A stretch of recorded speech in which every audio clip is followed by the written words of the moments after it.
भारत की सबसे पुरानी पर्वत श्रृंखला जो हिमालय से भी पहले बनी, जो हजारों सालों से रेगिस्तान और हरियाली के बीच एक दीवार बनकर खड़ी रही, आज वही अरावली पहाड़ खुद अपने अस्तित्व के लिए लड़ रही है। अरावली कोई साधारण पहाड़ नहीं है, ये राजस्थान, हरियाणा और दिल्ली के लिए एक प्राकृतिक कवच है। यही पहाड़ रेत के तूफानों को रोकता है, भूमिगत पानी को संभालता है और गर्म हवाओं को शहरों तक पहुँचने से पहले थाम लेता है। लेकिन आज सवाल ये है, क्या अरावली अब सिर्फ नक्शों में ही रह जाएगी? हाल ही में सुप्रीम कोर्ट के एक फैसले के बाद अरावली को लेकर देश भर में बहस शुरू हो गई है। अब नई परिभाषा के अनुसार सिर्फ वही पहाड़ अरावली माने जाएंगे जिनकी ऊंचाई आसपास की जमीन से 100 मीटर या उससे अधिक हो। इस एक परिभाषा ने अरावली की पहचान ही बदल दी। पर्यावरण विशेषज्ञों का कहना है, इस नियम के बाद अरावली का 80 से 90% हिस्सा कानूनी सुरक्षा से बाहर चला जाएगा। और जब पहाड़ कानून की सुरक्षा से बाहर होता है तो सबसे पहले खनन माफिया, रियल एस्टेट और अवैध निर्माण उस पर नजर डालते हैं। पहले भी हमने ये देखा है, जहाँ जहाँ अरावली कटी है वहाँ पानी नीचे चला गया, हवा जहरीली हो गई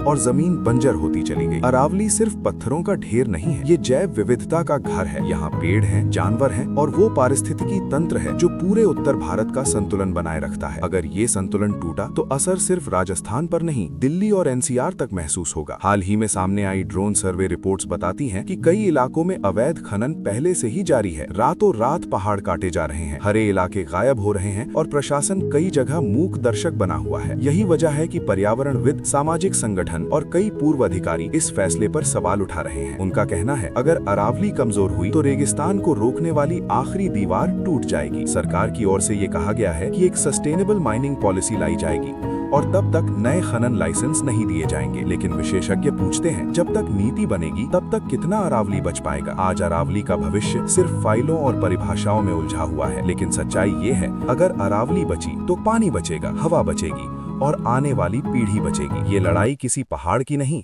ये लड़ाई हमारी सांसों की है। अब फैसला सिर्फ कोर्ट या सरकार का नहीं, हम सब का है।